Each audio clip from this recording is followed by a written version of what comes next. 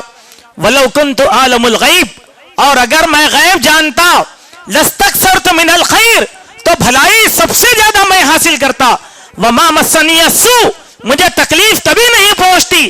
ان انا الا نذیر وبشیر لقوم یؤمنون، میں تو بشارت سنانے والا اور ڈرانے والا ہوں اہل ایمان کے لیے۔ یہ عقیدے کی کچھ باتیں آتی ہیں، وہ یہ ہے کہ سب سے پہلے نبی کریم صلی اللہ علیہ وسلم بذات خود نفع اور نقصان کے مالک نہیں تھے۔ اگر نفع اور نقصان کے مالک اللہ کے نبی ہوتے تو آپ کی زندگی میں کبھی بھی نقصان نہیں پہنچتا تھا، آپ صلی اللہ علیہ وسلم کو کبھی ضرر نہیں پہنچتا تھا۔ لیکن آپ دیکھیں کہ اللہ کے نبی صلی اللہ علیہ وسلم کے دانت بھی توڑ دیے گئے، آپ صلی اللہ علیہ وسلم کے ماتھے مبارکہ کو بھی زخمی کر دیا گیا، آپ صلی اللہ علیہ وسلم کے پیٹھ پر گندگی ڈالی گئی، اوجڑی ڈالی گئی، آپ صلی اللہ علیہ وسلم کے راہ میں کانٹے بچھا دیے گئے، کئی مرتبہ آپ صلی اللہ علیہ وسلم کو قتل کرنے کا منصوبہ بنایا گیا، آپ صلی اللہ علیہ وسلم کے خانوادے پر انگلیاں اٹھائی گئی۔ یہ سب تکلیفیں اللہ کے نبی صلی اللہ علیہ وسلم کو ہوئی، کیوں؟ الا ماشاء اللہ، یہ اللہ نے لکھ رکھا تھا، یہ اللہ تعالیٰ نے لکھ رکھا تھا۔ اسی لیے بذات خود کوئی بھی نبی نفع اور نقصان کا مالک نہیں ہے، نفع اور نقصان کی مالک ذات تو اللہ سبحانہ و تعالیٰ ہی کی ذات ہے۔ اگر نبیوں کو غیب کا اختیار ہوتا تو کبھی بھی انبیاء کو تکلیف نہیں پہنچتی تھی، وہ غیب سے رک جایا کرتے تھے، وہ غیب سے رک جایا کرتے تھے۔ اسی لیے الذین یؤمنون بالغیب، مومن وہ ہیں جو غیب پر ایمان لاتے ہیں، غیب کا علم سوائے اللہ سبحانہ و تعالیٰ کے کسی اور کو نہیں ہے۔ اس کے بعد ہمارا گزر ہوا آیت نمبر 196 میں، اس میں ایک بنیادی بات اللہ نے اہل ایمان سے کہا، ان ولی اللہ الذی نزل الکتاب وهو یتولی الصالحین، یقیناً اللہ سبحانہ و تعالیٰ ولی ہے، ذمہ دار ہے، سرپرست ہے، وہ اللہ جس نے کتاب کو نازل فرمایا، وہ صالح لوگوں کا کارساز اور صالح لوگوں کا نبی ہے، سارے لوگوں کا ولی ہے، ذمہ دار ہے۔ معنی کیا ہے؟ اللہ تعالیٰ پورے بندوں کا رب ہے، لیکن ضامن صالحین کا ہے، اسی لیے بندے کو صالح بننا چاہیے۔ صالح کے معنی کیا ہے؟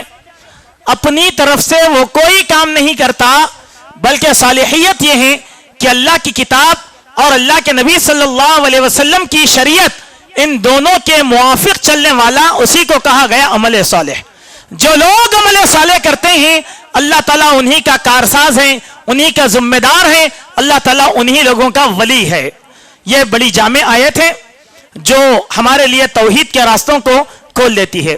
اس کے بعد ہمارا گزر ہوا کہ آیت نمبر 205 سے، جس میں اللہ سبحانہ و تعالیٰ نے ایک بات یہ بیان فرمایا، وَاذْكُرْ رَبَّكَ فِي نَفْسِكَ تَضَرُّعًا وَخِيفًا، کہ آپ اللہ تبارک و تعالیٰ کو عاجزی اور انکساری کے ساتھ یاد کیجئے، بلند و بالا آواز سے چیخ چیخ کر اللہ تعالیٰ کو مت پکاریے، اور اللہ تبارک و تعالیٰ کو صبح اور شام یاد کرتے رہیں۔ اسی لیے آپ دیکھیں بعض لوگ ہوتے ہیں جو اللہ تبارک و تعالیٰ کو چیخ چیخ کر پکارتے ہیں، تو اللہ کے نبی صلی اللہ علیہ وسلم ایک جنگ سے واپس ہو رہے تھے اور لوگ زور زور سے اللہ کا ذکر کر رہے تھے، تو اللہ کے نبی نے فرمایا کہ تم جو ہیں اللہ تعالیٰ کو چیخ کر پکار کر ذکر مت کرو، چونکہ وہ بہرا نہیں ہے، بلکہ درمیانی آواز میں کرو، اپنے دل سے کرو، اللہ تبارک و تعالیٰ سننے والا ہے اور دلوں کی دھڑکنوں کو جاننے والا ہے۔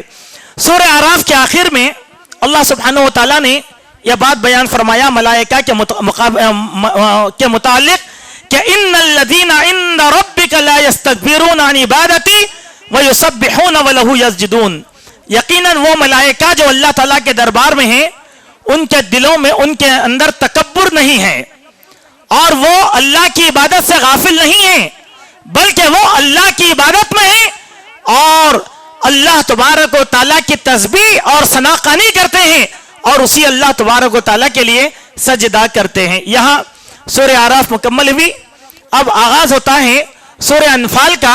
یہ مدنی سورت ہے، اور اس سورت سے سارے مشرکین اور سارے یہودیوں کو بڑی الرجی ہے، وہ سورہ انفال اور سورہ توبہ کو پسند نہیں کرتے۔ ان کا تقاضا ہے کہ دینی مدارس میں قرآن مجید میں سے سورہ بقرہ، سورہ توبہ اور سورہ انفال کو نکال دیا جائے تو پورا قرآن انسان پڑھ سکتا۔ آپ کو معلوم ہونا چاہیے اس سورت کے متعلق اتنے شرائط ان لوگوں نے لگائے ہیں کہ ہمارے پڑوسی ملک کے نصاب میں سے سورہ انفال سورہ توبہ کو نکال دیا گیا تھا دباؤ میں آ کر، بولے کہ نہیں یہ دو سورے مت پڑھاؤ، بقیہ جو چاہے پڑھا لو۔ کیوں؟ کیا ہے ان دو سورتوں کے اندر جس سے ان کو خوف ہے؟ ہم یہ چیز دیکھیں گے۔ انفال کے اصل معنی ہوتے ہیں کہ یہ نفل کی جمع زیادتی کے ہیں، اور انفال مال غنیمت کو کہا جاتا ہے، وہ مال غنیمت جو مشرکین سے جنگوں میں حاصل ہوتا ہے اس مال غنیمت کو کہتے ہیں انفال۔ اور یہ سورت غزوہ بدر کے دوران مقام بدر پر نازل ہوئی تھی۔ اس میں اللہ تبارک و تعالیٰ نے غنیمتوں کا تذکرہ فرمایا، کہا یسألونک عن الانفال قل الانفال للہ والرسول، اے نبی یہ مال غنیمت کے بارے میں سوال کرتے ہیں، آپ کہہ دیجئے کہ مال غنیمت اللہ اور اس کے رسول کا حق ہے، وَفَاتَّقُوا اللَّهَ، اللہ کا تقوی اختیار کرو، وَأَصْلِحُوا ذَاتَ بَيْنِكُمْ، آپس میں ایک دوسرے کی اصلاح کرتے رہو، وَأَطِیعُوا اللَّهَ وَرَسُولَهُ، اللہ اور اس کے رسول کی اطاعت کرو، ان کنتم مؤمنون، اگر تم مومن ہو تو۔ اس میں کئی باتوں کی نصیحت ہے۔ سب سے پہلی بات یہ ہے کہ یہ سورت جو نازل ہوئی اس کے ضمن میں مختلف واقعات بیان کیے جاتے ہیں۔ ایک واقعہ یہ ہے کہ اللہ کے پیارے نبی صلی اللہ علیہ وسلم کا طریقہ یہ تھا کہ مال غنیمت کو 5 حصوں میں تقسیم کر دیتے، 4 حصے لوگوں میں تقسیم ہو جاتا اور ایک حصہ اللہ سبحانہ و تعالیٰ کا ہوتا۔ اسی طریقے سے مال غنیمت میں بعض صحابہ کرام نے کچھ چیزوں کا سوال کیا تو اللہ کے نبی صلی اللہ علیہ وسلم نے ان چیزوں کو ان کے حوالے کر دیا۔ اس ضمن میں بہت ہی تفصیلات مذکور ہیں، لیکن فی الوقت اس کی ضرورت نہیں ہے ہم لوگوں کو، لیکن اتنی سی بات کہ مال غنیمت یہ اللہ اور اس کے رسول کا حق ہے، اور اس میں سے اہل ایمان کو اور مجاہدین کو یہ مال تقسیم کیا جاتا ہے۔ اللہ کے نبی صلی اللہ علیہ وسلم کا یہی طریقہ کار تھا۔ وَأَصْلِحُوا ذَاتَ بَيْنِكُمْ، یہ ہمارے لیے بنیادی بات ہے. اس کے معنی کیا ہے؟ حضرت انس رضی اللہ عنہ بیان فرماتے ہیں کہ ہم ایک دفعہ رسول اللہ صلی اللہ علیہ وسلم کو مسکراتے ہوئے دیکھے تو حضرت عمر نے پوچھا یا رسول اللہ کس بات پر آپ مسکرا رہے ہیں؟ فرمایا میرے دو امتی اللہ کے سامنے گھٹنے ٹیک کر کھڑے ہو گئے ہیں. ایک اللہ سے کہتا ہے کہ یا رب اس نے مجھ پر ظلم کیا ہے، میں بدلہ چاہتا ہوں. اللہ تعالیٰ اس سے فرماتا ہے کہ اپنے ظلم کا بدلہ ادا کرو. ظالم جواب دیتا ہے یا رب اب میری کوئی نیکی باقی نہیں رہی کہ ظلم کے بدلے میں وہ نیکی اس کو دے دوں. تو وہ ظالم کہتا ہے کہ اے اللہ میرے گناہوں کا بوجھ اس کے سر کے اوپر ڈال لے. یہ کہتے ہوئے رسول اللہ صلی اللہ علیہ وسلم آبدیدہ ہو گئے اور فرمانے لگے کہ وہ بڑا ہی سخت دن ہوگا، لوگ اس بات کے حاجت مند ہوں گے کہ اپنے گناہوں کا بوجھ کسی اور کے سر ڈال دیں. اب اللہ تعالیٰ اس کو انتقام لینے والے سے فرمائے گا کہ تیری نگاہ اٹھا اور اوپر جنت کی طرف دیکھ. جب وہ جنت کی طرف دیکھے گا عرض کرے گا یا رب یہ تو سونے اور چاندی کے محل ہیں جو موتیوں سے بنائے گئے ہیں. اے اللہ یہ محل تو نے کس کے لیے بنایا؟ کس نبی کے لیے، کس شہید کے لیے بنایا؟ تو اللہ سبحانہ و تعالیٰ اس بندے سے فرمائیں گے کہ نہیں، یہ محل میں نے شہید اور نبی کے لیے نہیں بنایا بلکہ اس شخص کے لیے بنایا جو اپنے بھائی کو معاف کر دیتا ہے. جو اپنے بھائی کو معاف کر دیتا ہے تو بندہ کہتا ہے کہ اے اللہ آج میں نے اپنے اس ظالم بھائی کو معاف کر دیا ہے. تو اللہ تعالیٰ خوش ہوتے ہیں، مسکرا کر کہتے ہیں چلو تم دونوں ایک دوسرے کے گلے میں ہاتھ ڈال کر جنت کی طرف رواں دواں ہو جاؤ، وہ جنت اب میں تمہارے لیے دے رہا ہوں. سبحان اللہ. تو اس کی یہ تفسیر جو کی گئی ہے وَأَصْلِحُوا ذَاتَ بَيْنِكُمْ، معاف کرنا بڑی دولت ہے. خیر المال لف، معاف کرنا بڑی دولت ہے. دلوں میں کدورت رکھنا، رنجشیں رکھنا، انتقام کا جذبہ رکھنا، یہ ہمارا دین نہیں سکھاتا. ہمارا دین معافی کا دین ہے. جو لوگ ایک دوسرے کو معاف کرتے ہیں اللہ تبارک و تعالیٰ جنت کے بلند بالا خانوں کی مہمان نوازی ان کے لیے مقدر فرما دیتے ہیں. اسی طریقے سے ہمارا گزر ہوا آیت نمبر 20 سے لے کر 22 تک، اس آیت میں اللہ تبارک و تعالیٰ نے کافروں کے متعلق یہ بات فرمایا کہ وہ لوگ جنہوں نے اللہ تبارک و تعالیٰ کا انکار کیا، کفر کیا، یہ کافر دراصل زمین کے بدترین جانور ہیں. جانوروں سے تشبیہ دیا اللہ تعالیٰ نے. یہ زمین کے بدترین جانور ہیں جن کو کسی قسم کا کوئی شعور نہیں ہے. اس کے بعد آیت نمبر 24 میں اللہ تعالیٰ نے نبی کریم صلی اللہ علیہ وسلم کو خطاب کر کے فرمایا کہ اے نبی اہل ایمان سے کہہ دو کہ جب بھی اللہ اور اس کا رسول تمہیں زندگی کے لیے بلائیں تو نبی کی آواز پر تم لبیک کہو. یاد رکھو اللہ بندہ اور اس کے دل کے درمیان حائل ہو جاتا ہے. اس عذاب کی زد میں آنے سے بچو جو ظالموں کے لیے خاص کیا گیا ہے. اللہ تعالیٰ سخت عذاب دینے والا ہے.